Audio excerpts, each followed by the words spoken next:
जितना शैतान इधर उधर काम कर रहा है सब भागने लगता है। किसके नाम से? हालेलुया, सब के नाम से, यीशु मसीह के नाम से। हालेलुया। इसलिए हालेलुया सब अपने जीवन में हर समय हर घड़ी आप कोई भी परिस्थिति हालात में हो, परेशानी में हो, दुख में हो, पीड़ाओं में हो, बीमारी में हो, हालेलुया सब बोलिए। हालेलुया। प्रार्थना नहीं करने जानते कोई बात नहीं, हालेलुया बोलिए। हालेलुया।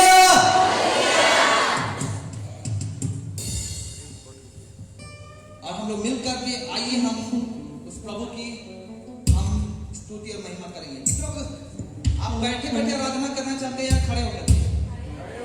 हालेलुया। अब बैठे बैठे हमको नहीं लगता है कि मेरे की आराधना होगी। बैठे बैठे हो सकता है आपको ठंड लगेगा। हालेलुया। लेकिन आप खड़े होकर ताली बजाकर करेंगे तो हम उसकी आशीष को पाएंगे, उसकी महिमा हम कर सकते हैं। हालेलुया। इसलिए हम खड़े हो जाएंगे और खड़े होकर के जितना आप प्रभु को महिमा देंगे उतना अच्छा है। अच्छा है कि नहीं? आलस शरीर को आराम में देना, आत्मा में हमें जागृत रहना है। आइए हम लोग मिलकर गाएंगे ये गीत, तेरी जय तेरी जय तेरी जय तेरी जय यीशु। हालेलुया। हम लोग मिलकर हम प्रभु की महिमा करेंगे और ताली बजा के हम प्रभु की महिमा करेंगे। कितने लोग हमारे साथ हैं? चलिए, प्रभु आपको बहुत आशीष दे। आप बहुत अच्छे लोग हैं और आज बहुत सारे लोग आए हैं। सत्य प्रभु आपको आशीष देने के लिए जा रहा है। आप प्रार्थना के साथ प्रभु की महिमा करें। आइए हम मिलकर इस गीत को गाएंगे, प्रभु की महिमा करेंगे।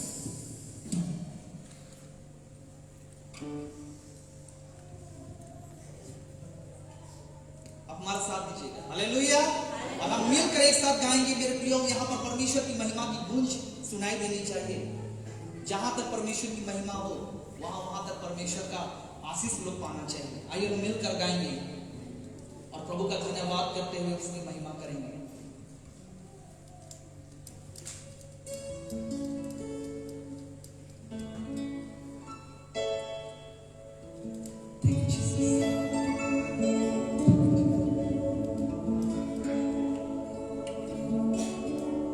आइए हम मिलकर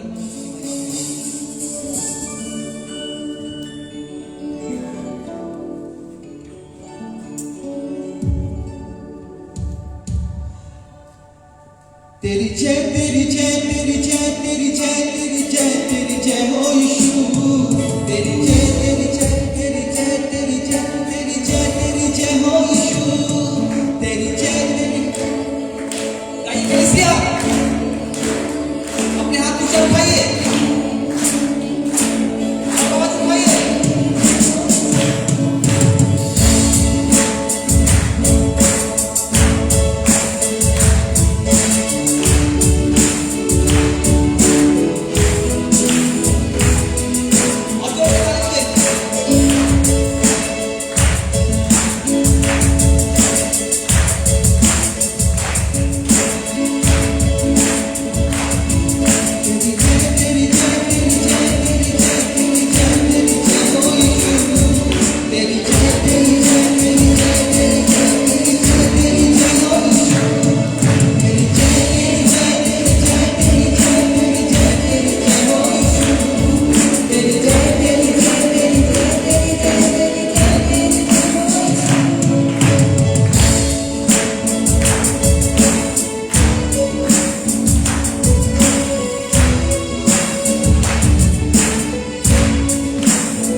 मेरा हिम्मत तू ही है,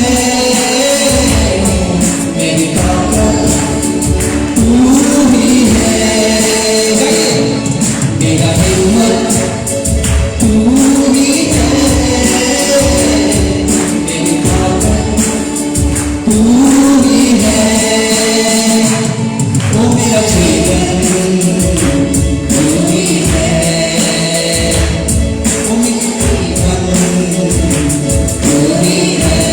Oh,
मेरी सुरक्षा तू ही है, मेरा भरोसा तू ही है, मेरी सुरक्षा तू ही है, मेरा भरोसा तू ही है, मेरा हिम्मत तू ही है, मेरी ताकत तू ही है, मेरा हिम्मत तू ही है, मेरी ताकत तू ही है, तेरी जय तेरी जय तेरी जय तेरी जय तेरी जय तेरी जय, अपने हाथ उठाकर जितना ताली बजाएगा सफाईगा, तेरी जय तेरी जय तेरी जय तेरी जय तेरी जय तेरी जय हो यीशु, तेरी जय तेरी जय तेरी जय तेरी जय तेरी जय तेरी जय हो यीशु, ताली बजाइए, अपने हृदय में याद करें, क्योंकि हम उसकी उपस्थिति हुजूरी में है, अपने आत्मा को याद करें।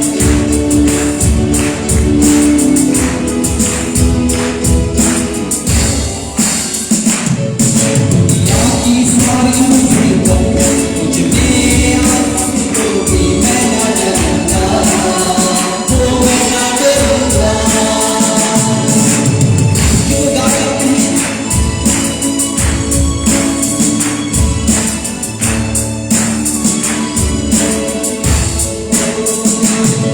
दुनिया की सारी मुसीबत मुझ में आ पड़े तो भी मैं ना डरूंगा, वो मैं ना डरूंगा, मेरी शक्ति तू ही है, तुझ में ही मैं पल पाऊंगा, मेरी शक्ति तू ही है, तुझ में ही मैं पल पाऊंगा, ये मेरी शक्ति मेरी धड़कन तुझसे ही है, कहिए ये मेरी सांसें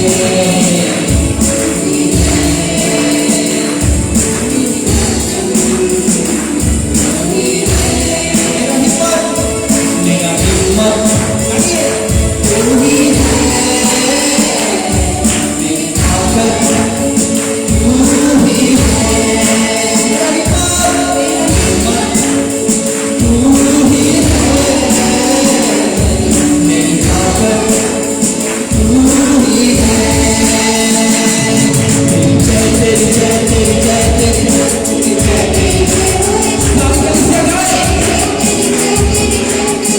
तेरी जय तेरी जय हो यीशु, तेरी जय तेरी जय तेरी जय तेरी जय तेरी जय तेरी जय हो यीशु, तेरी जय तेरी जय तेरी जय तेरी जय तेरी जय तेरी जय हो यीशु, हालेलुया। आइए अपने आप को बंद करें, समझें,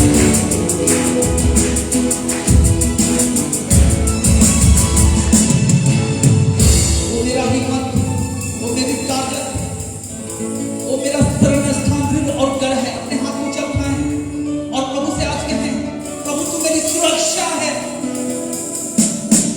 तू मेरा पालन करता है, तू मेरा मुक्तिदाता उद्धारकर्ता परमेश्वर है, मैं तुम्हें छोड़कर कहां जाऊं प्रभु, शांति मुक्ति छुटकारा और अनंत जीवन तो प्रभु आपके पास है। अपने हाथ को ऊंचा उठाकर आप प्रार्थना करें, अपने हृदय से, अपने मन से, अपनी आत्मा से प्रभु को पुकारें। कलीसिया आप अपने प्रभु को पुकारें, प्रभु को पुकारें, प्रार्थना करें, सब जन प्रार्थना करें, वो को पुकारे पुकारे पुकारे। Thank you Jesus, hallelujah hallelujah hallelujah hallelujah hallelujah hallelujah, oh Jesus hallelujah. अपने मुंह को खोलिए सब जन, मुंह खोल के प्रार्थना करें, धन्यवाद करें, धन्यवाद धन्यवाद, ओ धन्यवाद धन्यवाद धन्यवाद धन्यवाद धन्यवाद, हालेलुया हालेलुया। प्रभु एक एक जन के हृदय जीवन को छू लीजिए पिता, पवित्र आत्मा से सामर्थ दीजिए प्रभु, ताकि एक एक लोग आज एक एक प्रस्ताव अपनी हृदय मन आज तेरे सम्मुख टूटने पाए। आज हर एक जीवन तेरे सम्मुख प्रभु, तेरे सम्मुख उपस्थित किए जाए।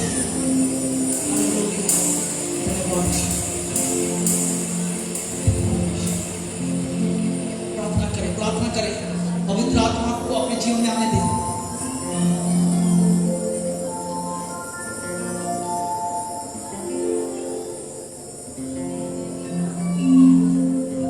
दुनिया जब मौके छोड़ी दे,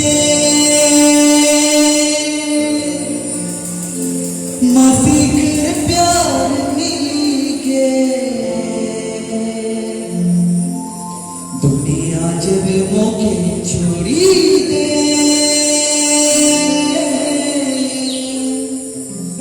मसीह के प्यार मिल के, मसीह के प्यार से हो सारा मौके मिल के।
हृदय से धन्यवाद करते हैं परमेश्वर पिता, क्योंकि आप महान है मेरे परमेश्वर प्रभु।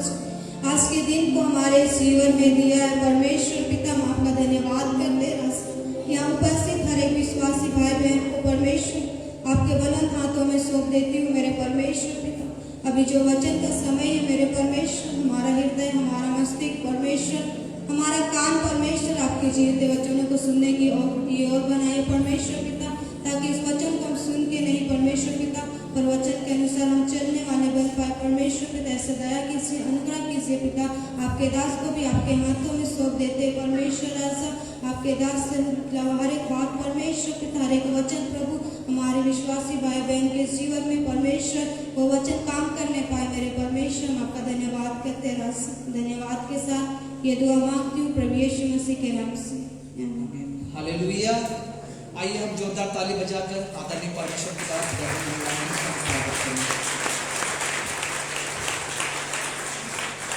बैठ जाइए।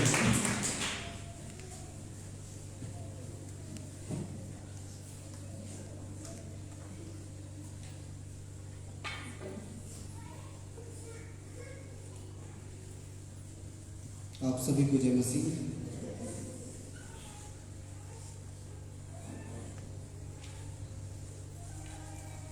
कुछ है आपके अंदर, कुछ है मेरे अंदर। हालेलुया। और इस बात को जानने की आवश्यकता है, हम अपना कीमत को नहीं समझते, और कीमत ये है कि मुझे और आपको छुड़ाने के लिए एक ही कीमत चुकाया गया, एक ही दाम दिया गया। और पूरे विश्व को जिसने बनाया, और जिस यीशु मसीह में ही सारी सृष्टि है, क्या मनुष्य, क्या नदी, क्या नाला, क्या पेड़, क्या पौधे, क्या स्वर्गदूत, इस विश्व भर में स्वर्ग से लेकर पृथ्वी तक के पूरी गैलेक्सी को, पूरे साम्राज्य को, पूरे मंडल को, पूरे ग्रह को, पूरे विश्व को जो हम देखते मात्र यीशु में ही सिरजा गया, और यीशु मसीह में ही सब चीज को बनाया गया है, और यीशु मसीह हमारा बलिदान है। हम जितने यहां पे बैठे उसके लिए कीमती दाम चुकाया गया है, और उसका नाम है प्रभु यीशु मसीह। हालेलुया। जब सबसे कीमती चीज के द्वारा मुझे छुड़ाया गया है, आपको छुड़ाया गया है, तो मैं कितना कीमती हूं। Hallelujah, hallelujah. विश्व का सबसे कीमती चीज, पूरे विश्व को, पूरे दुनिया को, पूरे गैलेक्सी को, पूरे ग्रह को बनाने वाला प्रभु यीशु मसीह, और यीशु मसीह में ही सृष्टि है, और यीशु मसीह में ही सब कुछ बनाया गया है, और यीशु मसीह मुझे और आपको बचाने के लिए स्वर्ग छोड़ दी।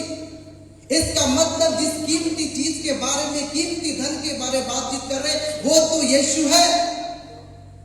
पर मैं कितना कीमती हूं, मैं क्या हूं परमेश्वर की दृष्टि में? परमेश्वर कौन सी दृष्टि से मुझे देखता है? हालेलुया। मैं कितना कीमती हूं, मैं कितना अनमोल हूं, मैं कितना अद्भुत हूं। आप समझिए कि आप क्या है। हालेलुया।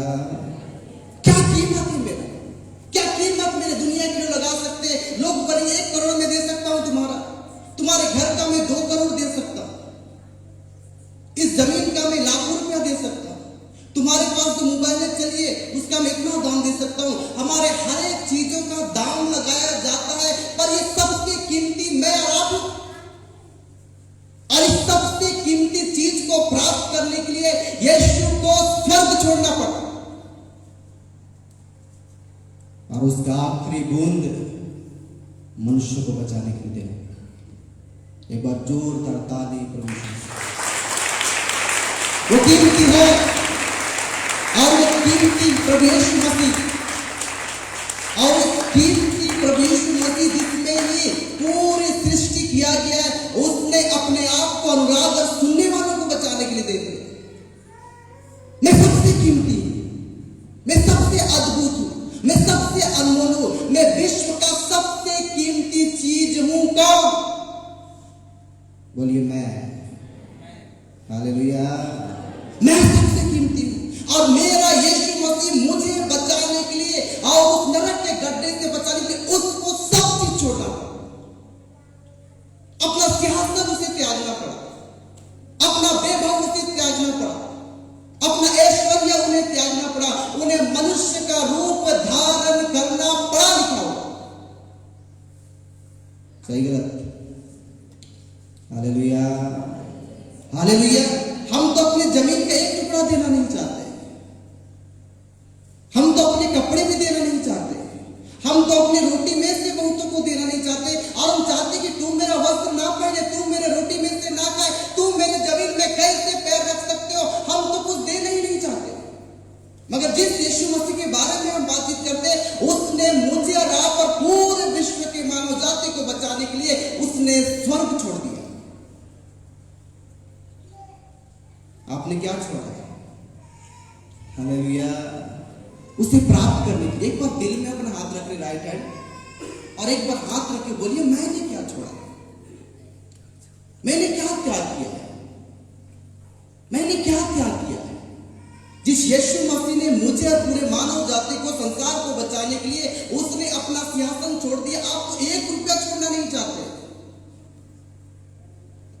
पैसे के लिए मारे मारे फिर रहे, पैसे के चलते आप 24 घंटा में एक दिन भी ऐसा नहीं कि आपने पवित्र शास्त्र को खोला। हालेलुया। पैसे की ताकत में, पैसे की सामर्थ्य में इतने अंधे हो गए कि हमें प्रार्थना करने की समय नहीं, हम उसे देखना नहीं चाहते, हम उसे मिलना नहीं चाहते, उससे प्रेम करना नहीं चाहते। एक बार यीशु से प्रेम करके देखिए, आपका प्रेम धन में है, आपका प्रेम अभी भी आपके जमीन में अटका हुआ है, आपका प्रेम अभी भी आपकी पत्नी और पति में और बच्चों में और परिवार और रिश्तेदारों में अभी तक फंसा हुआ है। उस बंधन से आज तक हमारा आजाद नहीं हो पाया।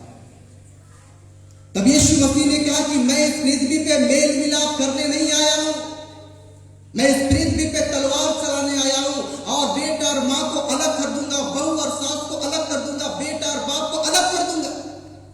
क्यों यीशु मसीह ने ऐसा कहा? क्योंकि हम आज तक इस जाल से निकल नहीं पाए। कल संध्या के प्रचार में मैं बोला कि हम मसीह में सब लोग एक हैं। कैसा है? कैसे है? पर भी तो हमारे अंदर में कुछ अलग बात पाई जाती है। हम लोगों से मिल नहीं पा रहे, बात नहीं कर पा रहे। उसको जब हम देखते हैं तो हम दूसरे दृष्टि से मनुष्य को देखते हैं। हम हाथ नहीं मिला पा रहे, आप जय मसीह नहीं कर पा रहे, आप उसके साथ बैठ के दो शब्द बातचीत नहीं कर पा रहे। आपको क्या ईर्ष्या है उस मनुष्य से, क्या डर है मेरे अंदर में, क्या पाया जाता है इसके अंदर में? हम सब लोग एक हैं। हालेलुया। अलग है ही नहीं। बाइबल पवित्र शास्त्र कहता है कि जितने लोग पिता और पुत्र पवित्र आत्मा के नाम से डूब का बपतिस्मा लिए, वो सब मसीह में एक है। तो हम एक है, तो हम क्यों देखते हैं वो छोटा है, वो बड़ा है, वो मोटा है, वो पतला है, वो काला है, वो गोरा है, उसके बाद वो ऊंचा वाला व्यक्ति है, वो नीचा वाला व्यक्ति, उसके पास धन है, उसके पास धन नहीं है। हम क्यों आज भी ज्ञान और नहीं ज्ञान में अंतर ढूंढते हैं? एक बार अपने दिल से पूछिए कि आज भी हम बैरभाव हैं, आज भी हमारे अंदर ईर्ष्या है, आज भी हमारे अंदर डाह है, आज भी हमें घमंड है। क्या चीज का घमंड? बाइबल कहती है तुम्हारी भविष्यवाणी अधूरी है, बाइबल कहती है कि तुम्हारा ज्ञान अधूरा है, हमें जो कुछ दिया गया वो सब अधूरा है। कौन चीज का घमंड? Hallelujah, hallelujah. हम मसीह में सब एक हैं, पर एक बोलने के लिए खाली होता है, वचन में लिखा होता है, पर हम एक समझते ही नहीं। मुझे बड़ा कष्ट लगता है जितने लोग बपतिस्मा लिए हैं और आपने आज तक यीशु मसीह को ठट्ठू में उड़ाया है, आपने यीशु मसीह को गंभीर नहीं लिया, उसका एक बूंद लोगों को आपने ऐसे ही जाने दे दिया। हम संसार के पीछे भागे भागे भागे, बोलिए ना कितने लोग हैं जो इससे प्रेम करते हैं। आज के प्रभुभोज खाने से क्या हो जाएगा? तुरंत स्वर्ग पहुंच जाइएगा। ऐसा होता तो हर संडे आपको मैं प्रभुभोज खिला देता। Hallelujah, hallelujah. संभवता नहीं है, पर संभवता है कि मैं यीशु से प्रेम करता हूं, और संभवता है कि जब मैं यीशु से प्रेम करता हूं तो सामने वाले से भी प्रेम करता हूं। सही गलत? हालेलुया। एक वचन मुझे सुबह सुबह मिला, ये टॉपिक नहीं है पर ये पढ़ूंगा, ठीक है। कुरिन्थियों की पुस्तक, पहला कुरिन्थियों की पुस्तक अध्याय 4 पद संख्या 20। क्योंकि परमेश्वर का राज्य बातों में नहीं परंतु सामर्थ में है।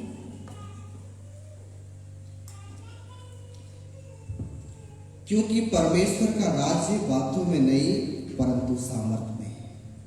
हालेलुया। ये चीज को बहुत कम लोग आज तक माप पाए चाहे समझ पाए। जब मैं ऐसा हॉल में घूम रहा था तब ये वचन मुझे मिला। मैं बाइबल में ढूंढने लगा कि परमेश्वर मुझसे क्या बातचीत करना चाहते हैं। तो जब मैं इस वचन को पढ़ा, वचन को खोला तो लिखा हुआ है क्योंकि परमेश्वर का राज्य बातों में नहीं पर सामर्थ में। और पवित्र आत्मा ने बोला कि मेरा राज्य आ रहा है और ये राज्य को सिर्फ आत्मिक लोग देख सकते हैं। और आंखें बंद करने से, आंखें खोलने से और चलने से पता चलता है कि यीशु मसीह का राज्य आ रहा है। इसलिए परमेश्वर का राज्य बातों में नहीं है कि बोल दूंगा तो उसका राज आएगा। यीशु मसीह का राज्य सामर्थ में है। हालेलुया। सब में सामर्थ।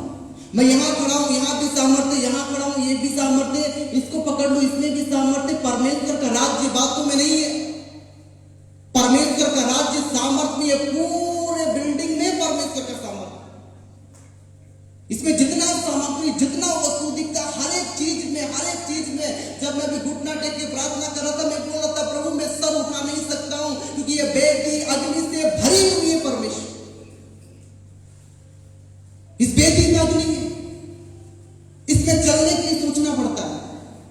और हम जिस स्थान पे खड़े, इसीलिए प्रभु यीशु मसीह ने कहा मेरी जो बात है, मेरी जो राज्य है, ये बात में नहीं है बेटा, ये बात में नहीं है बेटी। मेरा राज्य मेरी सामर्थ में है और पूरा विश्व परमेश्वर की सामर्थ के द्वारा आज भी पृथ्वी बिना टेकी वो गिरती नहीं है, हिलती नहीं है। हालेलुया। ये विश्व को बनाने वाला परमेश्वर, वो तमाम तारों का नाम कंठस्थ में याद है। और विश्व के कई साइंटिस्ट लोग बड़ा दिमाग लगाना चाहे और बोले कि पृथ्वी जैसा गिरती नहीं है। पृथ्वी में कौन सा नींव डाला गया? पृथ्वी को तो परमेश्वर की सामर्थ में अटका कर। तब यीशु मसीह ने कहा कि मेरा राज्य बातों में नहीं है। Hallelujah, hallelujah. मेरा राज्य बातों में नहीं, मेरा राज्य सामर्थ में है। पूरा विश्व आज न कल परमेश्वर की सामर्थ को देखेंगे। आप कुछ भी हो जाए, आपको घुटना टेकना पड़ेगा ही पड़ेगा। आपकी आंखों से आंसू निकलेंगे ही निकलेंगे जब परमेश्वर का सामर्थ पूरे विश्व के लोग देख पाए। परमेश्वर का राज्य बातों में नहीं है पर सामर्थ में है। हालेलुया। एक बार खड़े होइए तो आप और ये गीत मेरे साथ गाइए। और परमेश्वर का राज्य बातों में नहीं है, सामर्थ में। आप जहां पे खड़े हैं कोई अपना मन को ना भटकाइएगा, कोई जादू नहीं हो रहा है। पर प्रभु का सामर्थ सर से लेके पांव तक आप कुछ नहीं। हालेलुया। मेरा राज्य बातों में नहीं है, मेरा राज्य सामर्थ में है। प्रभु यीशु मसीह ने कहा ये बोलने की बात नहीं, कथा और कहानी की बात नहीं, ये रियल है, ये सचमुच है कि प्रभु यीशु मसीह का राज्य आने वाला है। और सबसे पहले परमेश्वर का राज्य यहां पे आता है। कहां पे आता है? हृदय में आता है। और ये हृदय विश्वास करता है कि प्रभु आपका राज्य आ रहा है और राज्य को मैं अपने सीने में महसूस करता हूं और मुझे लगता है इस मंदिर में यीशु आ चुका है। इसीलिए वेदी अग्नि से भरा हुआ है और स्वर्गदूत लोग हमारे साथ साथ हैं। हालेलुया। उधर भी 4 स्वर्गदूत है गेट के पास, उधर 2 और इधर 2। हालेलुया। पीछे जितने लाइन में है वहां पे पूरा आपके पीछे में सब स्वर्गदूत लोग भरे हुए। हालेलुया। इधर भी लाइन से स्वर्गदूत है और इधर भी लाइन से स्वर्गदूत है और यहाँ पे कुछ है। Hallelujah, hallelujah. जो आत्मिक लोग देखिए खुले और बंद आंखों से, जिसको नहीं दिखता उसको तो मार के दिखाने से भी नहीं दिखेगा, पर प्रभु है। हालेलुया। मेरा राज्य बातों में नहीं है, मेरा राज्य सामर्थ में है। बोलिए प्रभु का राज्य सामर्थ में है। बोलिए प्रभु का राज्य सामर्थ में है, प्रभु का राज्य सामर्थ में है, प्रभु का राज्य सामर्थ में है। अब सामर्थ देखिएगा, हालेलुया। इधर उधर होली स्पिरिट जब भ्रमण करेगा, पवित्र आत्मा जब काम सर से लेके पांव तक, अभी तुरंत मुझे लगा जब मैं बैठ के ये लोग आ रहे थे जय हो, तो ऐसा मुझे किसी ने टच किया, मुझे लगा और मेरा चेहरा ठंडा हो गया। मैं बार बार इस चीज को महसूस करता हूँ, हालेलुया। अद्भुत ठंडा, हिम के नाई, बर्फ के नाई, मेरा चेहरा ठंडा हो गया, हालेलुया। ताली बजा बजा के, झूम के भी, झूमने लगाना नहीं तो भी आनंद में भर जाएंगे और आप पूरे प्रभु का सामर्थ को महसूस कीजिएगा। किसी को दिखता है कि मेरे को ही दिखता है, हालेलुया। सब प्रभु आपके आत्मिक खानों को खोले, आत्मिक हृदय को खोले, आत्मिक आंख खोले और हम देखिए स्वर्गदूत हमारे साथ जुड़ना चाहते हैं। यहाँ पे बहुत ज्यादा लोग हैं, हालेलुया। और ये जो दिख रहा है ये ऐसा फर्श नहीं है, ये बादल की ना भूमि में हम लोग खड़े हैं उस प्रकार से, हालेलुया। अग्नि अग्नि, यहां से जल्दी कोई ऊपर प्रवेश नहीं कर सकता है, समझ रहे हैं, हालेलुया। आपको लगता है काका बोल रहा था, रियल है। परमेश्वर का राज से बातों में नहीं पर सामर्थ में। मेरे से कहिएगा प्रभु आपके अंदर में आए, प्रवेश कर जाए प्रभु का सामर्थ आपके अंदर में शुरू में ही, कि आप समझे आज का वचन कि परमेश्वर हमसे क्या करना चाहते हैं, हालेलुया। मन मंदिर में, मन मंदिर में बसने वाला, मन मंदिर में बसने वाला,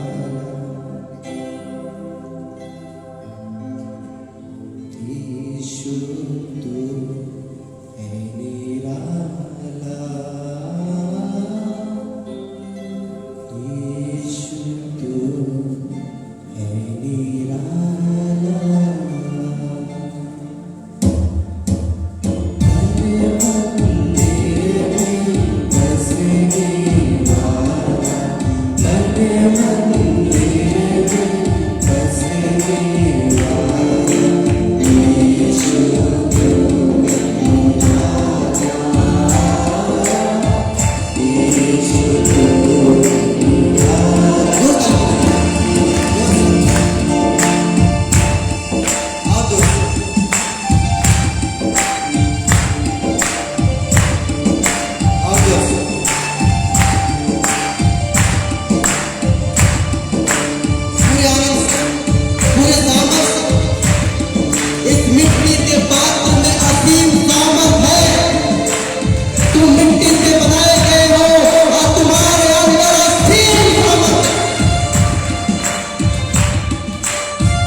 Thank you.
जोरदार ताली बजाइए, फिर अपना स्थान में बैठ जाइए।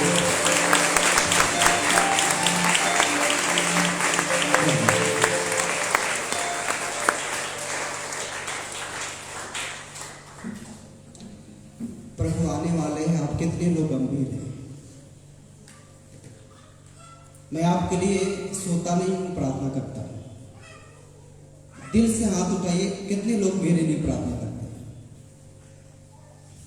उठ के उठा के रखिएगा, झूठ नहीं, जो मेरे लिए प्रार्थना करते हैं बस। नीचे कीजिए। दिल से मैं आपके लिए प्रार्थना करता हूं। कितने लोग मेरे परिवार के लिए प्रार्थना करते हैं? बस एक बात मैं बोलूंगा, मैं सबसे ज्यादा उनके लिए रोता हूं, उनके लिए उपवास करता हूं जिसको मैंने पिता, पुत्र, पवित्र आत्मा के नाम से बपतिस्मा दिया है। और जितने लोग बपतिस्मा नहीं लिए हैं वो अभी तक परमेश्वर के रेडार में नहीं है, परमेश्वर के लाइन में नहीं। ताली बजाइए, गीत गाइए, वो आपका अलग बात है। पर जितने लोग अपने गुनाहों को, पापों को मानते हैं कि परमेश्वर को जानने से पहले मेरा पिछला जीवन जो पाप में था, बुराई में था, अंधकार में था, हम लड़ने वाले थे, झगड़ने वाले थे, ईर्ष्या करने वाले थे, गाली देने वाले थे, पीने खाने वाले थे, व्यभिचारी थे, बहुत गंदे थे। मैं यीशु मसीह को सच्चा मानता हूं और पिता और पुत्र पवित्र आत्मा के नाम से पूरे पापों को जानने के बाद मैं डूब का बपतिस्मा लेता हूं। और डूब के बपतिस्मा लेने के बाद जैसे आप बाहर आते हैं, प्रभु यीशु मसीह कहता है, देख मेरा बेटा बपतिस्मा लेके आ गया, देख मेरी बेटी बपतिस्मा लेके आ गई। और जैसे आप जल में से ऊपर आते हैं, बाइबल कहता है आकाश खुल जाता है और आवाज आता है, ये मेरा प्रिय बेटी है, बेटा है, जिससे मैं अत्यंत प्रसन्न हूं। हालेलुया। जिस वक्त हम पापों को गाड़ देते हैं, मान लेते हैं और डूब जाते हैं, और डूबने के बाद जैसे हम ऊपर आते हैं, प्रभु बोलता है स्वर्ग खोल दो, मेरा बेटा, मेरी बेटी ने मुझे सच्चा माना है, वो मेरे वक्त में आ गए, वो मेरे साथ संगति करना चाहते, वो मेरे साथ चलना चाहते, इसके लिए स्वर्ग खोल दो। तब आकाशवाणी होती है, ये मेरा प्रिय पुत्र है, ये मेरी प्रिय बेटी है, जिससे मैं अत्यंत प्रसन्न हूं। पर जिसके लिए स्वर्ग खोला गया, उसने स्वर्ग को बंद कर दिया। बपतिस्मा लेने के बाद हमने क्या किया?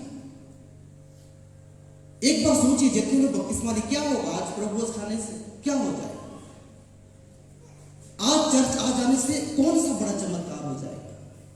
उसके बाद आज चर्च आने के बाद Sunday, Monday, Tuesday, Wednesday, Thursday, Friday, Saturday, फिर से तो वही हमारा जीवन, फिर से तो भागा दौड़ी, इधर से पैसा आना चाहिए, उधर से पैसा आना चाहिए। जमीन बेचने वाला बोलता है इसको टोपी पहना देना चाहिए, यहाँ से धन आ जाना चाहिए। कोई लोग ऐसा जो अपना जमीन अपने भाई को एक बित्ता देना नहीं चाहते, और बहुत लटर पटर का जिंदगी है। और जैसे घर से यहाँ से जाने के बाद घर से फिर से पति से लड़ाई झगड़ा शुरू हो जाता है, पत्नी लोग पति से चिड़चिड़ाने लग जाती है, भाई बहन के रिश्ते में खटास है, प्रेम नहीं है, बहन एक दूसरे को देखना नहीं चाहती है। हम तो यहाँ पे बहुतों से जय मसीह करना नहीं चाहते। हमने क्या किया? जिस परमेश्वर ने कहा ये मेरी बेटी है, हालेलुया, जिस परमेश्वर ने कहा मैं अत्यंत प्रसन्न हूं, मैं खुश हूं कि मेरी बेटी ने, मेरे बेटा ने मुझे सच्चा माना है, और उसने कहा प्रभु मैं कल पाप करती थी, मैं आज पाप नहीं करूंगा और नहीं करूंगा, मैं पूरे समर्पण के साथ में बपतिस्मा लेती हूं और जब मैं ऊपर आती हूं, मेरे लिए यीशु ने स्वर्ग खोला। और उस खुले हुए स्वर्ग का हमने क्या किया? Hallelujah, hallelujah. क्या किया उस खुले हुए स्वर्ग का? मैं रोता हूं जब यीशु मसीह मेरे पास आते हैं, मैं अपने रूम में फूट फूट के रोता हूं, इस वेदी में फूट फूट के रोता हूं। मेरा सांस अटकने से लगता है कि प्रभु आप यहाँ पे, सचमुच यीशु यहाँ पे। बाइबल कहता है यीशु को तू कहां ढूंढते हो? जब तुम और तुम्हारी पत्नी, जब तुम और तुम्हारे बच्चे, जब आप और आपके पूरे परिवार प्रेम का शब्द बोलते हैं, यीशु कहता है देख मैं आ गया। जहां पे प्रेम है वहीं पे तो यीशु है, हमारा परमेश्वर प्रेम है। क्यों प्रेम नहीं होता है अपने पति से, पत्नी से, मां से, बाप से, भाई से, बहन से? क्यों? हम एक दूसरे को झूठी तो बोल रहे, धोखा ही तो दे रहे। आपने अपने पिता को, मां को कितना झूठ बोला, बोलिए। आप अपनी खुद की पत्नी को कितना झूठ बोले, बोलिए। खुद का पति को कितना झूठ बोले, खुद का भाई को कितना झूठ बोले। हमने तो खाली धोखा ही दिया इस संसार में। और उस परमेश्वर को भी टोपी पहनाना चाहते जो टोपी पहनता ही नहीं है। पहनता है क्या? हालेलुया। परमेश्वर को टोपी पहनते हुए देखे? बाइबल कहता है धोखा ना खाओ, परमेश्वर ठट्ठों में नहीं उड़ाया जाता। हालेलुया। जिस परमेश्वर ने स्वर्ग छोड़ दिया, जिस परमेश्वर ने स्वर्ग को खोल दिया, उस परमेश्वर आज भी मेरे लिए, आपके लिए रोता है। इस अन्न के दिनों में कितने लोग गंभीर है, बोलिए ना। यीशु मसीह नहीं आएंगे। और मुझे मालूम है यीशु मसीह का आना निकट है। ये पूरा पृथ्वी, पूरा सृष्टि, पेड़ और पौधा और नदी समुद्र गवाह दे रही है यीशु आ रहा है। जब ये नदी नाले पेड़ पौधे जीव जंतु पक्षियां ये सारे स्वर एक साथ यीशु मसीह के आगमन के लिए कराती और चिल्लाती है, हम यीशु मसीह के आगमन के लिए कितना कर रहे हैं बोलिए तो, कितना तड़प रहे। दाऊद ने कहा जैसे जल हिरनी जल के लिए हाँफती है, प्रभु मैं ऐसा हाँफता हूं, पर मेरे पास तो इसको खोलने का भी समय नहीं है। हालेलुया। एक बार उससे बैठने का समय नहीं है कि प्रभु बैठे, आप इधर बैठे प्रभु मैं इधर बैठे, दोनों थोड़ा बैठ के बात करें। समय कहाँ है?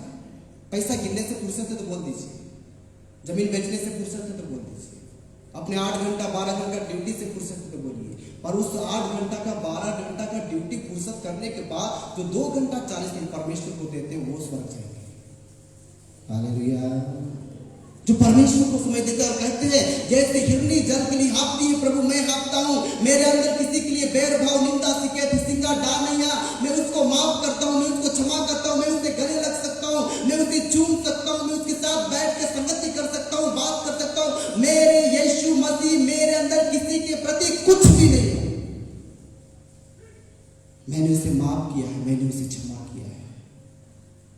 आज ही घर जाने के बाद अपने मम्मी से, पापा से, भाई से, बहन से, पत्नी से, पति से अगर आपने झूठ बोला है तो माफी मांगिए। अपने मन हृदय को इतना क्लीन कीजिए।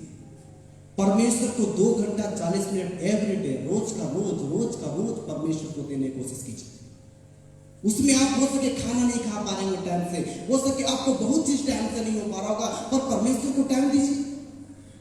आपको मालूम है मैं इतने लोग को जानता हूं जो हर एक चीज समय से करते हैं।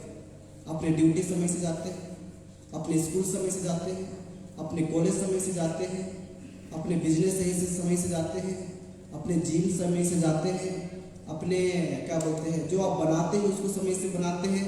आपको समय से नहाना पड़ता है, समय से नहीं नहाने से सब चीज आपका लेट हो जाएगा। समय से आपको उठना पड़ता है, समय से। और इस 24 घंटे के समय में इसके लिए कितना समय, हालेलुया, कितना समय, कितना मोहब्बत करते हैं इससे। ये लव लेटर है और ये लव लेटर खून से लिखा गया है। आखिरी कतरा यीशु का इसमें है और वो लव लेटर जिंदा है जो हमसे बात करता है। हम सब चीज का समय देते हैं और उसके बाद बहुत रात हो जाती है तो हम थक जाते हैं और बोलते अब क्या करेंगे प्रभु, सो जाते हैं ना, कल उठ के प्रार्थना करेंगे। कल उठने के समय में और भी ठंड की गाय नींद लगता है और बोलते प्रभु थोड़ा सा लेट उठेंगे। ऐसा करते करते हम रोज दिन परमेश्वर को धोखा देते हैं। मैं सो नहीं पाता, मैं खा भी नहीं पाता, मेरा मन बेचैन होता है जब मैं इसे नहीं पढ़ पाता हूं। और बहुत जबरी से मैं नहीं पढ़ रहा हूं, जानबूझ के नहीं पढ़ रहा हूं, ऐसा प्रभु गवाह है। मेरे पास जब एकदम समय नहीं रहता, अपने घर के लिए नहीं, सेवा के लिए जब इतना दौड़ता हूं, इसे में मुझे कम से कम इसे अगर 2 घंटा में ना पढ़ूं तो मेरे जी में जी नहीं रहता है। अभी तक मैं परमेश्वर के वचन को प्रचार रोज करता हूं। रोज प्रचार करने से पहले मैं इसको बहुत बार पलटता हूं, बहुत बार स्टडी करता हूं और बहुत बार प्रचार करने से पहले बहुत बार पढ़ता हूं पढ़ के। पर जब मैं कंटिन्यू नहीं पढ़ता हूं तो मुझे आज भी ये रोना आता है। कुछ भी बना के दीजिए उत्तम पदार्थ, मुझे खाने का मन नहीं करता है। मुझे इससे इतना मोहब्बत है, इसमें बहुत सारी बातों को ना करके परमेश्वर के पवित्र शास्त्र हमें क्या कहती, यही मैं मानव जाति को सिखाता हूं, समझाता हूं। पढ़िएगा आप मेरे साथ यहेजकेल की पुस्तक अध्याय 18 पद संख्या 20 से 23। यहेजकेल की पुस्तक अध्याय 18 पद संख्या 20 से 23। जो प्राणी पाप करे वही मरेगा, ना तो पुत्र पिता के अधर्म का भार उठाएगा और न पिता पुत्र का। धर्मी को अपने ही धर्म का फल और दुष्ट को अपनी ही दुष्टता का फल मिलेगा। परंतु यदि दुष्ट जन अपने सब पापों से फिरकर मेरी सब विधियों का पालन करे और न्याय और धर्म के काम करे तो वह ना मरेगा वरन जीवित ही रहेगा। उसने जितने अपराध किए हो उनमें से किसी का स्मरण उसके विरुद्ध ना किया जाएगा। जो धर्म का काम उसने किया हो उसके कारण वह जीवित रहेगा। प्रभु यहोवा की यह वाणी है, क्या मैं दुष्ट के मरने से कुछ भी प्रश्न होता हूँ? क्या मैं इससे प्रश्न नहीं होता कि वह अपने मार्ग से फिरकर जीवित रहे? बस अब मुझे देखिए, जो प्राणी पाप करे वह मरेगा। क्या होगा? जो प्राणी पाप करे क्या होगा? एकदम मरना। पाप करेगा ऐसे लिख दिया है बाइबल। पाप करेगा मतलब पाप से वो पश्चाताप करना ही नहीं चाहते। उसको पाप में इतना मन लग गया, इतना मन लग गया, जान के और बहुत जान के भी पाप।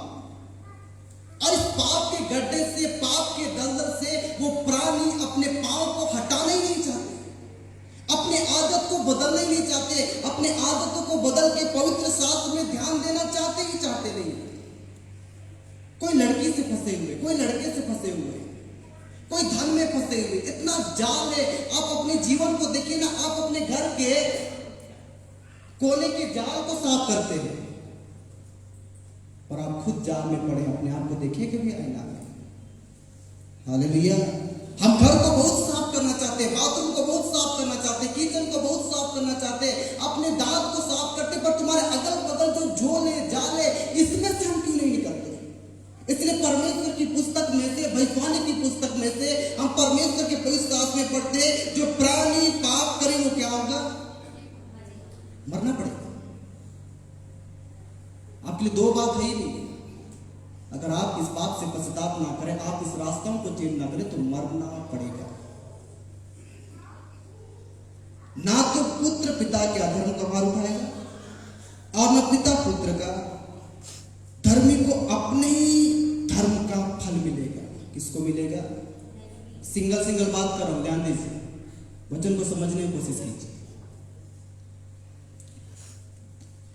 धर्मी को अपने ही धर्म का क्या मिलेगा? मैं जो किया हूं उसका फल मुझे मिलेगा। मेरे भाई को, मेरे बहन को, मेरे माता को, मेरे पिता को, मेरी पत्नी को, मेरे पति को, मेरे रिश्तेदारों को, मेरे कुटुंब को मेरा फल नहीं मिल सकता। हम एक पेड़ लगाते हैं जिसमें आम बहुत ज्यादा फला हुआ है, उस फल में से पूरे परिवार खा सकते हैं, पर यहां कुछ अलग बात है भाई।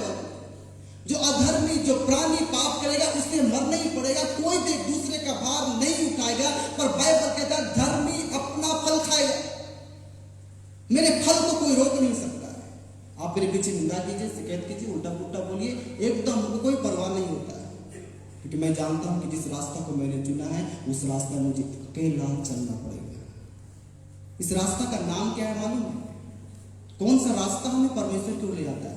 आपका कब्रिस्तान ही आपको परमेश्वर से मिलाएगा। हालेलुया।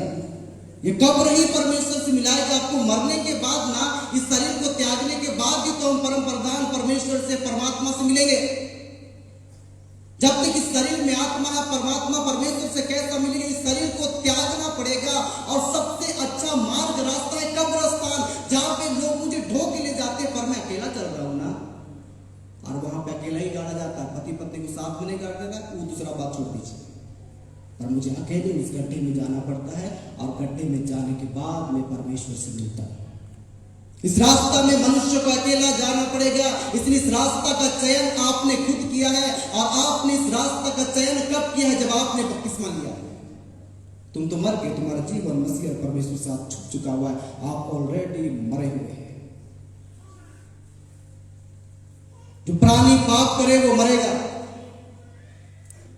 बाप बेटे का नहीं और बेटे बाप का नहीं, पर धर्मी जो कमाए हैं उसका वो फल खाएगा।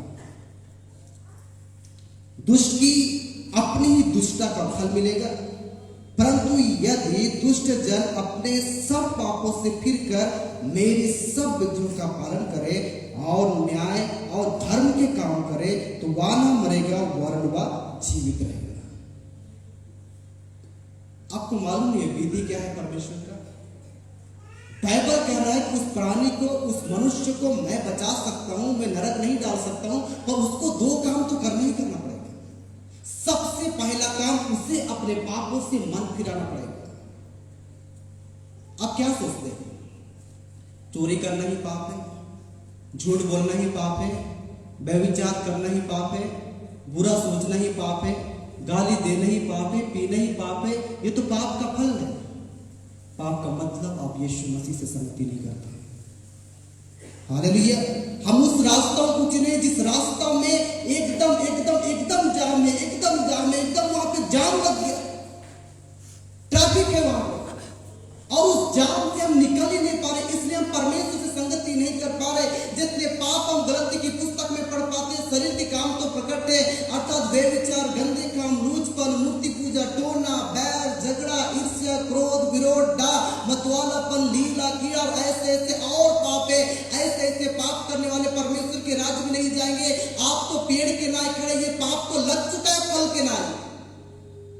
मगर पाप का मतलब कि हमने पश्चाताप नहीं किया है। जो पापी मन फिराए और मेरी विधियों को माने, तब परमेश्वर बचाने का बात कर रहे हैं। पहला मन फिरा, जिस रास्ता को हमने चुना है उस रास्ता को आपको हटाना ही पड़ेगा। उस ट्रैफिक से, उस जाम से मनुष्य को निकलना ही पड़ेगा। अपने बुरी सोच, बुरे विचारों से आप धर्म में फंसे हुए, आपको धन पैसा ने अंधा कर दिया, जिससे आप परमेश्वर की धार्मिकता में नहीं चल रहे।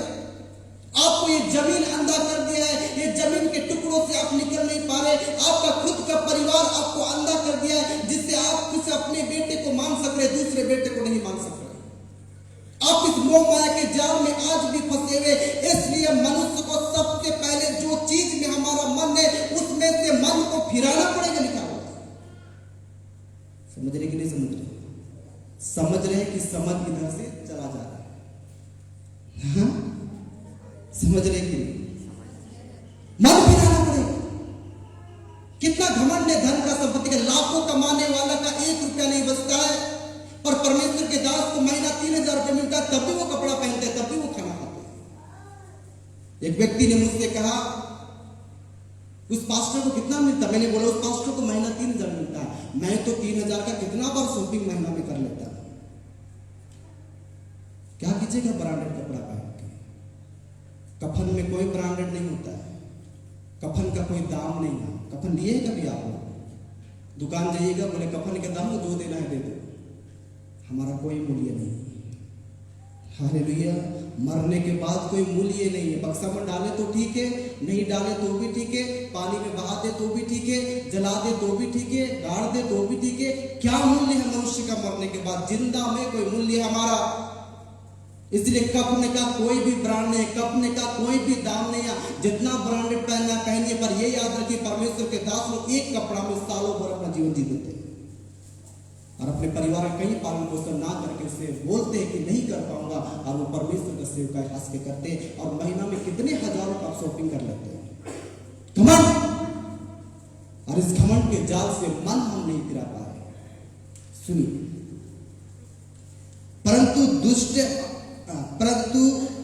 परंतु यदि दुष्ट जन अपने सब पापों से फिरकर मेरी सब विधियों का पालन करे और न्याय और धर्म के काम करे, तो वह ना मरेगा वरन वह जीवित रहेगा।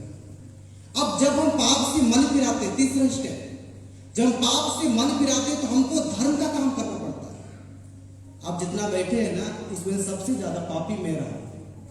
हाँ, और इतना पापी होने के बाद भी मैं पवित्र स्थान में खड़ा हूं। इसका एक ही कारण है कि मैंने उस सारी चीजों से तौबा किया, पश्चाताप किया, माफी मांगा। आज भी छोटा भी गलती होने के बाद मैं फूट कर रोता हूं। मेरे आंख आपको बहुत बार लाल दिखेगा, और इसका एक ही कारण है कि मैं रोता हूं परमेश्वर को। आज भी जब परमेश्वर मसीह आया तो मैं अपने पापों को नहीं याद कर रहा था, पर परमेश्वर मसीह को बोला, आप मेरे सामने कैसे आ सकते? क्या हूं मैं जो आप मेरे नजदीक रहते? क्या है जो आप मुझे ऐसा टच करते? क्या है जो आपका अनुग्रह हाथ मेरे सर के ऊपर है परमेश्वर? और ये परमेश्वर के उपकारों को देख के मैं रोने लगता हूं, फूट कर रोने लगता हूं। पहले एक दुष्ट जन को, एक पापी मनुष्य को मन फिराना होगा, और मन फिराने के बाद परमेश्वर की विधि को मानना पड़ेगा और धर्म के कामों को करना पड़ेगा। लिखा हमारा कितना हिस्सा धर्म के काम में है, बोलिए तो। पर्व में मैं हर एक साल आपको बोलता हूं कि आपको अनाथ और विधवाओं के साथ ही पर्व मनाना है। अनाथ और विधवा को ही वस्त्र देना है, अनाथ और विधवाओं का शुद्धि लेना, उससे बोलते हैं क्रिसमस। घर को पोचाड़ा कर देने से, डेंटिंग पेंटिंग कर देने से, बहुत सारा पकवान बनाने से, रईस को घर में बैठा के खिला देने से और मटन खा लेने से, बिरयानी खाने से क्रिसमस नहीं होता है। और उनके तक जिनको क्रिसमस का संदेश हम पहुंचा सकते हैं और गिफ्ट और उपहार दे सकते हैं, उसको बोलते हैं क्रिसमस। बेटा के लिए 5,000 का कपड़ा खरीदना है, बेटे को 10,000 का खरीदना है, ये क्रिसमस नहीं होता है। क्रिसमस का मतलब होता है अनाथ और विधवाओं का शुद्धि लेना। हालेलुया। अनाथ और विधवाओं के बीच में जाके जो उनका खालीपन है, जिसका पति ने उसको बोले परमेश्वर तुझसे प्रेम करता है, जिसके मम्मी पापा ने उससे बैठ के बात करे कि यीशु मसीह तुझसे प्रेम करता है, उसके खाली और सुनसान जिंदगी को भर देना ही क्रिसमस है। इसलिए सबसे पहले पापों से मन फिराना, दूसरा परमेश्वर की विधि को मानना और तीसरा उसके धर्म के काम को करना। कितना धर्म का काम? आप आराम से जिस चेयर में बैठे एक बार पूछिए कभी उसको, एक बार पूछिए, इसी को बोलते धर्म का काम। जहां पे आप बैठे उसको एक बार झाड़ू आपने लगाया, आप बोलेंगे नहीं तो बहुत बड़ा ऑफिसर है, आपका ऑफिसर यहीं तक चलेगा, आपका ऑफिसर वहां तक नहीं चलता है। वहां पे कोई अलग ही ऑफिसर बैठा हुआ है जो आपके हर एक पापों को जानने का ताकत रखता है। सही गलत? हालेलुया। अलग ही ऑफिसर है बाप, और उस ऑफिसर के सामने कोई ऑफिसर नहीं चलता है। मेरा ज्ञान नहीं चलता है, मेरा बुद्धि नहीं चलता, मेरा भविष्यवाणी नहीं चलता है, मेरा सामर्थ्य, मेरा कुछ भी परमेश्वर के पास नहीं चलता। मैं परमेश्वर का दास हूं, पर मेरा कुछ भी परमेश्वर के पास नहीं चलता है। उसी का ही सब चीज चलता है उस राज्य में, और उसी का राज्य इस पृथ्वी में भी आने वाला। कोई कथा खाली नहीं। पहला मन फिराना, क्योंकि मेरा मन उस चीज में लग चुका है और उस चीज में आपका मन इतना गड़ चुका कि आप ज्यादा से ज्यादा उस चीजों में समय देते हैं, मगर परमेश्वर के धर्म के कामों में कम समय देते हैं। उसने जितने अपराध किए हो उनमें से किसी का स्मरण उसके विरुद्ध ना किया जाएगा। जो धर्म का काम उसने किया हो उसके कारण वह जीवित रहे। कितना अच्छा। सुनिए तो, कोई हमको बोल रहा था कि हमको डर लगता है, सुनिए, कोई हमको बोल रहा था, याद नहीं, और हमको डर लगता है कि मेरे पापों को जब स्वर्ग के राज्य में वीडियो से दिखाएगा तो क्या हो जाएगा। तब मैंने उत्तर दिया कि हम जब धर्म के कामों करते हैं तो बाइबल कहता है मैं उसके विरुद्ध उसके पापों को स्मरण नहीं करूंगा। परमेश्वर पिक्चर नहीं करेगा। डरिए मत, मगर पापों से मन फिरा के, पश्चाताप करके, एक दूसरे को क्षमा करके, माफ करके, पत्नी से प्रेम करके, बच्चों से प्रेम करके, अनाथ और विधवाओं को शुद्धि लेके, अपने धन को बहुत सारे कंगालों को देने के बाद जब हम धन के कामों में सम्मिलित होते, परमेश्वर बोला तुम्हारा स्वभाव नहीं करूंगा, मैं सो नहीं करूंगा, मैं दिखाऊंगा नहीं तुम्हारे हर एक पापों को, मैं उससे प्रश्न गुप्त नहीं, मैं स्मरण तक नहीं करूंगा, मिटा दूंगा। बाइबल कहता है मैं तुम्हारे पापों को पीठ के पीछे फेंक दूंगा, मैं याद भी नहीं करूंगा। कौन याद करेगा मेरे सिवा? मेरे पास रिकॉर्डिंग है, किसी संसार के मनुष्य के पास रिकॉर्डिंग नहीं है। मैंने तुम्हारे पापों को रिकॉर्ड करके रखा है, बड़ा सा स्क्रीन में तुम्हारे पापों को दिखा सकता हूं। पर तुम जब मन फिराओगे, पश्चाताप करोगे, धर्म के कामों करोगे, मैं तुम्हारे विरुद्ध इस पापों को स्मरण नहीं करूंगा। मैं तुम्हें फल दूंगा और उस फल का नाम है तुमने धर्म के कामों के कारण उस फल को प्राप्त किया। समझ में आता? सुनिए, उसने जितने अपराध किए हो, कितना अपराध, जितना भी अपराध, ठीक है, किए हो, उनमें से किसी का स्मरण उसके विरुद्ध ना किया जाएगा। जो धर्म के काम उसने किया हो उसके कारण वो क्या रहेगा? बस मिखाएल स्वर्गदूत आया, मूसा का शव को लेके चल गया, यहूदा की पुस्तक। अब मिखाएल स्वर्गदूत अपने हाथों में मूसा का शव लेके जा रहा है, तो दुष्ट वहां पे आ गया। दुष्ट आने बोलता है ये मेरा है, ये मेरा है। मिखाएल स्वर्गदूत बोलता है ये तो परमेश्वर का है। फिर दुष्ट बोलता है ये मेरा है। मिखाएल स्वर्गदूत बोलता है मेरा है। और मिखाएल स्वर्गदूत दोनों हाथों में पूरे सामर्थ्य से जितना मैं खड़ा हूं उससे कई गुना उसका पंख रहता है, और वो मिखाएल स्वर्गदूत युद्ध वाला स्वर्गदूत है। और वो मिखाएल स्वर्गदूत आके खड़ा हुआ दुष्ट के सामने, और दुष्ट ने बोला एक कदम तुम बढ़ा नहीं सकते हो यहां से।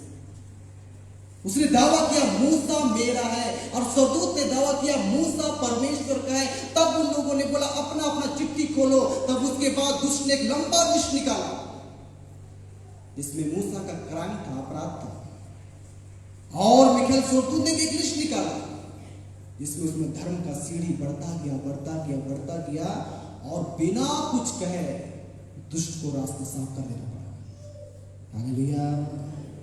बाइबल कहता है कि उसने जो धर्म का काम किया है मैं उसी का फल दूंगा, उसी को स्मरण करूंगा, मैं बाकी चीजों को उसके विरुद्ध में इस्तेमाल ना करूंगा और दुष्ट को आज्ञा दूंगा रास्ता क्लियर करो, रास्ता हटाओ। मेरा बेटा मेरी बेटी स्वर्ग के राज्य में प्रवेश करे, सोने के सड़क में वो चलते चलते आ रहे। तुम्हारा कोई भी अधिकार नहीं कि तुम अनुराग और सुनने वालों पे और उस बेटी पे उस बेटा पे दोष तुम नहीं लगा सकते हो, तुम्हें रास्ता छोड़ना पड़ेगा और उसके लिए आपको धर्म का काम करना पड़ेगा। समझ रहे कि नहीं समझ रहे? हाँ, कुछ लोग सो रहा है, जो सो रहा है उसको बहुत जोर से एक थप्पड़ मारो। जो सोता है ना उसके अंदर दुष्ट आत्मा रहता है। सुनिए, पुराने नियम में यहूदियों के समय में चर्च में प्रचार करते समय कोई सोता था उसको पूरा भीड़ बाहर निकालता था और पत्थर से मार के खत्म करता था। परमेश्वर के वचन में किसी को नींद नहीं आना चाहिए। हालेलुया। पूरा मंडली खींच के बाहर निकालता था चट्टान के पास और पत्थर से मारे खत्म करता। तुम परमेश्वर के वचन को सुनने के समय सो नहीं सकते। ये परमेश्वर का जीवित वचन है और परमेश्वर ने अपने बड़े पवित्र नाम से ज्यादा महत्व इसे दिया। पवित्र शास्त्र को परमेश्वर ने सबसे आगे रखा। ये परमेश्वर का वचन है, यही वचन देह में बदल गया। आदि में वचन था, वचन परमेश्वर के साथ और वचन ही परमेश्वर है। परमेश्वर का आत्मा जल के ऊपर मंडराता था, वही आत्मा ऐसा करते करते करते करते हमने परमेश्वर की सौन को सुना। और यूहन्ना की पुस्तक अध्याय 1, 12, 13, 14 में लिखा हुआ है कि वचन देह में बदल गया और जिसको हम बोलते हैं प्रभु यीशु मसीह। समझ में आ रहा है कि नहीं आ रहा है?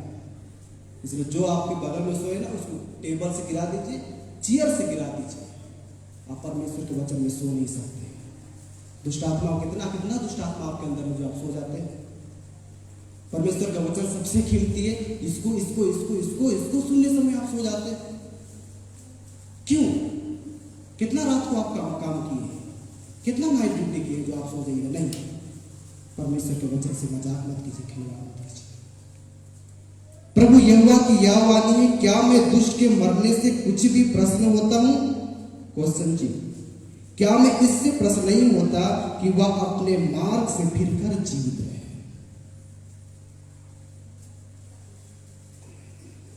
सुनिए, परमेश्वर अंत के दिनों में अपनी कलीसिया उठाने से पहले पर्सनल मनुष्य से मिलेंगे। हालेलुया। पर्सनल बैठ के आएंगे और बोलेंगे कि बेटी क्या तकलीफ है तुमको, मेरे से क्या हो गया, मैंने कौन सा गुनाह किया, कौन सा पाप किया जो तू मेरे साथ चलना नहीं चाहती।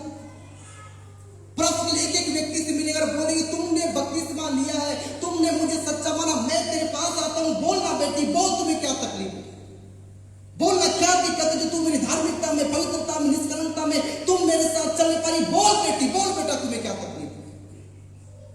आएगा तुम्हें समेटेगा, अपने बाहों में लेगा, चूमेगा चूमेगा। अब बोलेगा नहीं हम गंदे, हमने बेविचार किया, हमने पाप किया, हमने अपराध किया। नहीं बेटी, वो सामने आके फिर से तुम्हें गले लगेगा। अब बोलेगा बोल बेटी तुम्हें क्या तकलीफ है। परमेश्वर की कलीसिया उठने से पहले विश्व भर में हलचल होगी और पूरे विश्व भर को परमेश्वर के दिव्य कलामों को सुसमाचार को सुनाया जाएगा और पूरा भर पश्चिम से उत्तर से दक्षिण से परमेश्वर का बेटा और बेटी जमा होगा। भजन संहिता की पुस्तक में लिखा हुआ है, मेरे भक्तों को इकट्ठा करो, लिखा हुआ है। हालेलुया। इसलिए बलिदान चढ़ा के मुझसे वाचा बांधा है, पूरब और पश्चिम और उत्तर दक्षिण से मेरे भक्तों को इकट्ठा करो और उसके पूरा बेटा बेटी एक झुंड में आ जाएंगे और वो झुंड परमेश्वर की श्वेत पवित्र कलीसिया होगी और ये कलीसिया देखते देखते स्वर्ग में उठा लिया जाएगा। कौन सा पिक्चर देखते हैं? यही रियल पिक्चर है। हालेलुया। बेटी से प्रश्न को बात करेगा, बेटा से प्रश्न बात करेगा और बोलेगा बोल बेटी बोल बेटा क्या तकलीफ है। मैं दुष्ट के मरने से खुश नहीं होता, मैं खुश इसलिए होता है कि वो अपने पापों से मन फिरा रहे और पापों से मन फिराने के बाद वो जीवित रहेंगे, बच्चे रहेंगे। लिखा हुआ है, इसमें लिखा हुआ है। हाँ, बहुत सुंदर। मत्ती रचित सुसमाचार स्पीड से, हाँ, मत्ती अध्याय 18 पद संख्या 10 से लेकर 14 तक। देखो, तुम इन छोटों में से किसी को तुच्छ न जानना, क्योंकि मैं तुझसे कहता हूँ कि स्वर्ग में उनके दूत मेरे स्वर्गीय पिता का मुंह सदा देखते हैं, क्योंकि मनुष्य का पुत्र खोए हुए को बचाने आया है। तुम क्या सोचते हो, यदि किसी मनुष्य की 100 भेड़ें हो और उनमें से एक भटक जाए, तो क्या वह 99 को छोड़कर और पहाड़ों पर जाकर उस भटकी हुई को ना ढूंढेगा? और यदि ऐसा हो कि उसे पाए, तो मैं तुमसे सच कहता हूँ कि वह उन 99 भेड़ों के लिए जो भटकी नहीं थी, इतना आनंद नहीं करेगा जितना कि इस भेड़ के लिए करेगा। ऐसे ही तुम्हारे पिता की जो स्वर्ग में है, यह इच्छा नहीं कि इन छोटों में से एक भी नष्ट हो। बस एक व्यक्ति ने मुझसे कहा,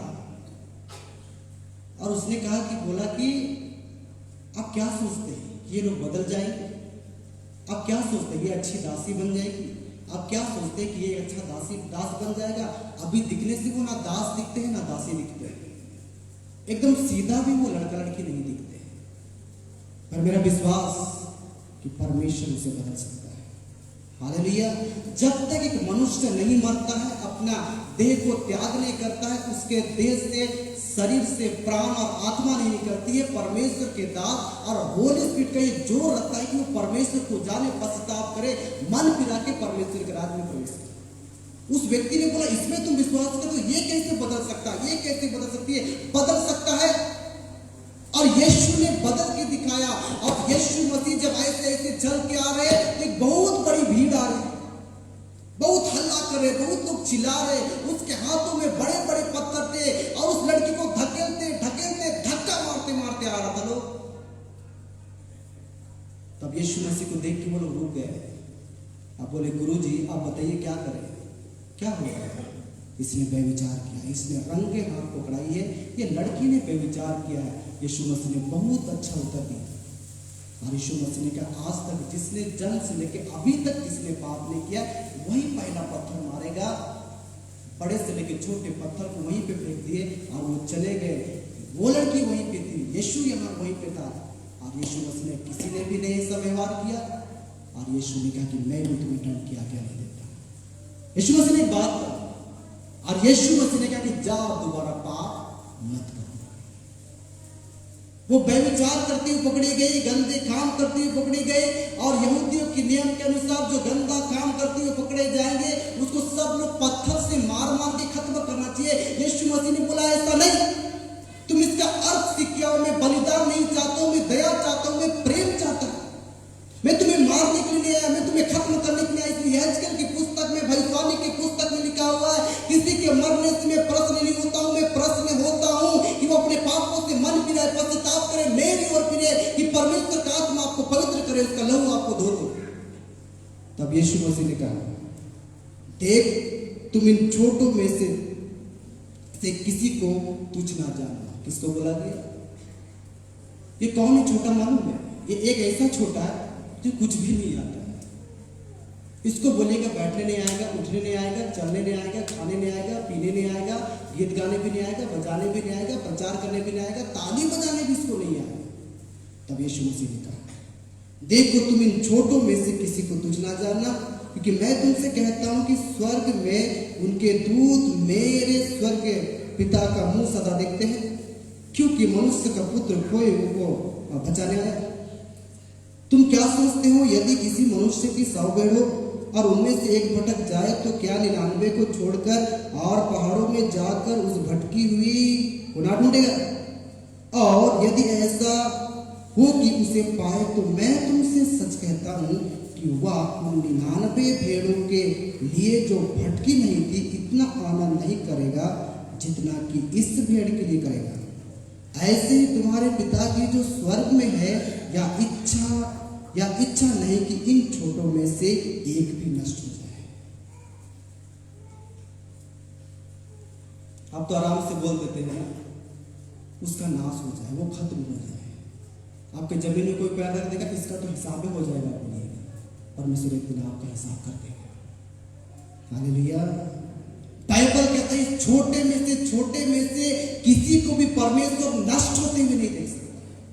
इसलिए प्रभु यीशु मसीह पर्सनल अपनी पवित्र आत्मा के द्वारा, होली स्पिरिट के द्वारा हर एक मनुष्य से रूम में जाके वो बात करेंगे, सपनों में बात करेंगे, दिव्य दर्शनों में बात करेंगे। और ऐसा बात करते करते जो परमेश्वर के सचमुच चुने हुए टाइम पास वाले हैं, आप हो सके बहुत लोग टाइम पास वाले होंगे, बहुतों को बोला गया होगा तो आए होंगे, बहुतों को जोर से धक्का दिया होगा तो आए होंगे। आप बोलते चले जाते प्रभोज खाना है बोल के आएंगे, वो टाइम पास वालों के लिए परमेश्वर नहीं, परमेश्वर उनके लिए है।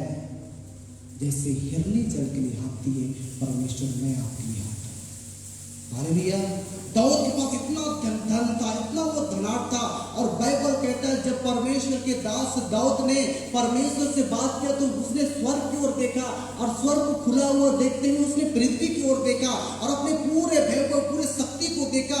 जितना सोना चांदी कीमती कीमती लकड़ियां उनके पास थी, चंदन की लकड़ियां थी, और वो सारे चीजों को देखने के बाद उसने स्वर्ग में देखा, और स्वर्ग में देखने के बाद बोला कि मेरा परमेश्वर ही मेरे लिए स्वर्ग में है, और मुझे इस पृथ्वी में रहते हुए कुछ नहीं चाहिए। आपको क्या चाहिए इस पृथ्वी में? मुझे गाड़ी भी चाहिए, बंगला भी चाहिए, आपको शादी भी करना है, बर्थडे भी मनाना है, पार्टी भी करना है, ये भी करना है, बहुत बड़ा बिल्डिंग बनाना है, बहुत अच्छा लग्जरी गाड़ी होना चाहिए, सब चीज हमें चाहिए। ये छोटा सा जमीन में हम क्या करेंगे? बड़ा सा जमीन में हम रहे, वो आलिशान जैसा रहे, मस्त से मुर्ग मसलम खाए, बिरयानी खाए। उस दाऊद ने जब स्वर्ग को देखा ना, तो बोला इस पृथ्वी में रहते हुए मुझे कुछ नहीं चाहिए परमेश्वर। हालेलुया। कुछ नहीं चाहिए। उसने स्वर्ग की वैभव को देखा और पृथ्वी की वैभव को देखा। वो सम्राट रहा, वो राजा, विशाल राजा रहा। उसका जैसा राजा कौन था? उसका बेटा सुलेमान के बाद कौन राजा? अभी तक इस पृथ्वी में सुलेमान के जैसा बुद्धिमान और सबसे धनवान राजा इस विश्व में आज तक नहीं। बाइबल की पुस्तक में से पढ़ के देख लीजिए। और उस धनाढ़ राजा ने जब स्वर्ग की ओर देखा, स्वर्ग का वैभव को देखा कि मैं जो मेरा सिंहासन है, मेरे पास जो धन है, वो धन परमेश्वर के सामने इतना धूल के बराबर मनुष्य का धन परमेश्वर के सामने है। और आप जो सोचते हैं कि 2 करोड़ आपके पास है, आपको रिटायरमेंट के बाद आप करोड़पति होंगे, आपका पैसा धूल में भी गिनती नहीं आता है परमेश्वर के पास। एक बार बाइबल के पन्ना को पलट के देखिएगा तो पता चलेगा कि हम कौन सा जीवन जी रहे हैं। ये परमेश्वर स्वर्ग में मेरा कौन है? उसने दाऊद ने परमेश्वर से बात की और परमेश्वर से कहा कि मेरे परमेश्वर स्वर्ग में मेरा कौन है? आकाशवाणी में आवाज हुआ और बोला स्वर्ग में तो बेटा सिर्फ मैं हूं तुम्हारा। तो मेरे पास आने के लिए तुम्हें क्या करना पड़ेगा? तुम्हें सब चीज को पूरा रहानी समझना पड़ेगा। तब उसने कहा इस पृथ्वी में रहते हुए मुझे कुछ नहीं चाहिए। उसने 99 को यहाँ पे रख दिया। उसके बाद देखा गिनती करने के बाद उसने देखा कि एक बेड़ यहाँ से मिस हो गई, चली गई है। वो व्याकुल हो गया, घबरा गया, वो दौड़ने लगा, पहाड़ में गया, झाड़ी में गया, उसका पूरा शरीर लहूलुहान हो गया। और उस लहूलुहान शरीर से उसने एक जन को ढूंढ लिया, और वो एक जन आप जो है बैठे हुए। वो इतना आनंद हुआ, इतना आनंद। बाइबल कहता है कि स्वर्ग में डंका बजने लगी, स्वर्ग में नगाड़ा बजने लगी, और उसने कहा कि मेरा बेटा मिल गया है। इसलिए मैं खोए को ढूंढने और उसका उद्धार करने आया विश्वास करके। हालेलुया। इन छोटों में से एक भी नष्ट ना हो, ऐसा मैं चाहता हूं यीशु मसीह। आपको बहुत मारेगा, मैं इतना आपको मार रहा हूं ना, मैं ये बहुत प्रैक्टिस करके नहीं बोल रहा हूं। मैं यहाँ पे खड़ा होता हूं तभी मुझे वचन मिलता है। ये जितना वचन मैं बोल रहा हूं, ये वो डायरी से मैं नहीं बोल रहा, लिख के नहीं बोल रहा। मुझे जो मिलता है ये बहुत अच्छा सोटी है, अच्छा छड़ी है। एक बार पढ़ जाए ना, सुधर जाइएगा। हाँ, सुधर जाएगा। ऐसे ना इतना दीन और नम्र बन जाइएगा कि मेरा परमेश्वर छुएगा, सहलाएगा, गले लगाएगा और बोलेगा मैं तुम्हें वहां लेके जाऊंगा। आइए खत्म करेंगे। प्रकाशित वाक्य की पुस्तक एक चीज हमको दिया जा रहा है। देखिए तो प्रकाशित वाक्य की पुस्तक अध्याय 19 पद संख्या 8।